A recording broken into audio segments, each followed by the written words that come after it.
কাউকে এই মুহূর্তে যারা অ্যাকিউজ, যারা অ্যারেস্টেড, তাদের কোনোভাবে বেল দেওয়া যাবে না। তপাদার বলে একজন আছেন, যার টাইটেল মানে সাইলেন্ট তপাদার মিস্টার, ওনাকে কাস্টাডিতে নেওয়ার জন্য আমরা আগেও বলেছিলাম পরিষ্কার যে আপনাদের তরফ থেকে আপনাদের যদি কোনো রকম কোনো সন্দেহ মানে আপনাদের কাছে কোনো রকম যথাযথ যদি প্রমাণ থাকে, অভয়ের ডেড বডি টেনে নিয়ে অন্য জায়গায় নিয়ে যাওয়া হয়েছিল, ডাম্প করা হয়েছে। ভিডিও ফুটেজে যতটুকু যা দেখা গেছে তার ভিত্তিতে যারা যারা যে ফেস আইডেন্টিফাইড হয়েছে তাদেরও জিজ্ঞাসাবাদের জন্য আগামী দিনে 164 নোটিশ ইস্যু করা হয়েছে। নমস্কার, ইনস্টা খবরে আপনাদের সকলকে স্বাগত জানাই। এই মুহূর্তে আমি উপস্থিত আছি কলকাতা হাইকোর্টে এবং আমাদের সাথে উপস্থিত আছেন বিশিষ্ট আইনজীবী রাহুল দাস। আচ্ছা, আজকে 23শে এপ্রিল এবং আরজিকর মামলা শুনানি ছিল কলকাতা হাইকোর্টে, তো আজকে কি হলো? আজকে বেসিক্যালি যেটা হলো, আজকে হিয়ারিং ছিল রেপ অ্যান্ড মার্ডার কেসের। জাস্টিস তীর্থঙ্কর ঘোষের আন্ডারে একটা যে হিয়ারিংটা চলছিল, সেই হিয়ারিংয়ের মানে সেই কেসটা চলছিল, সেই কেসের হিয়ারিং চলছিল এবং এই কেসের হিয়ারিং চলাকালীন আমরা দেখলাম রাজ্য সরকারের তরফ থেকে নির্লজ্জভাবে সন্দীপ ঘোষের একটা আপনার স্বাস্থ্যজনিত কারণে বেলের অ্যাপিয়ার করা হলো।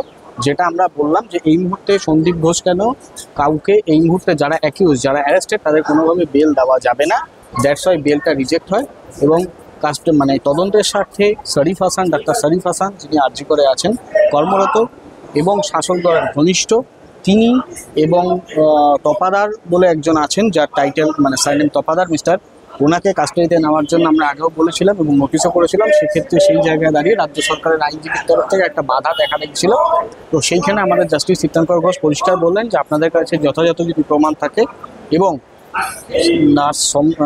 নার্স যিনি ছিলেন শম্পা ঘোষ, যার একটা ভিডিও ফুটেজ ছিল, সেই ভিডিও ফুটেজের ভিত্তিতে তাদের দুজনকে কিছু জিজ্ঞাসাবাদ করা এবং সন্দীপ ঘোষের সামনে বসিয়ে জিজ্ঞাসাবাদ করার জন্য যে স্টেটমেন্ট রেকর্ডের জন্য দরকার ছিল, সেই স্টেটমেন্ট রেকর্ডের আমরা কথা বলি এবং সেখানে এগ্রি হয় জাস্টিস তীর্থঙ্কর ঘোষ। উনি বলেন পরিষ্কার যে আপনাদের তরফ থেকে আপনাদের যদি কোনো রকম কোনো সন্দেহ মানে আপনাদের কাছে কোনো রকম যথাযথ যদি প্রমাণ থাকে, আপনারা মানে অনায়াসে তাকে জেরা বা হেফাজতে নিয়ে জেরা করতে পারেন। তার জন্য ওনাদের বাড়িতে গিয়ে জেরা করতে হবে এমন কোনো বাধ্যবাধকতা রইল না। তার ফলে আমাদের কাজটা সুবিধে হলো এবং আমাদের রাস্তাটা মানে বেশ মসৃণ হলো তদন্তের স্বার্থে। আচ্ছা, সেই শম্পা ঘোষ যার নাম আপনি বলছেন, তো ভিডিও ফুটেজে কি ছিল? ভিডিও ফুটেজে ছিল এবং সেই রাতে তাকে যাকে মারা হয়েছিল, যিনি অভয়া যাকে মারা হয়েছিল এবং মারার পর তার বডি যে টেনে হিচড়ে নিয়ে গেছিল, সেই মোবাইলে সেই ভিডিওটা তার সেই রেকর্ড করেছিল এবং পরবর্তীকালে এক্স সিপি কলকাতা পুলিশ তার নির্দেশে বা তার ধমকানিতে সেই ভিডিওটা ডিলিট করে দেওয়া হয়। পরবর্তীকালে সেই ডেটা রিকভার হয়ে যায়। টেনে নিয়ে গেছিল বলতে কোথায়? ডেড বডিটাকে টেনে নিয়ে, অভয়ের ডেড বডি টেনে নিয়ে অন্য জায়গায় নিয়ে যাওয়া হয়েছিল, ডাম্প করা হয়েছিল। অন্য জায়গায় বলতে মানে যেখানে ক্রাইম স্পট যেখানে বলা হচ্ছে সেটা অ্যাকচুয়াল ক্রাইম স্পট নয়। পরবর্তীকালে আমরা দেখেছি ক্রাইম স্পট সেটা কোথায় সেটা তারা এখনো ঠিকভাবে মুখ খুলেনি।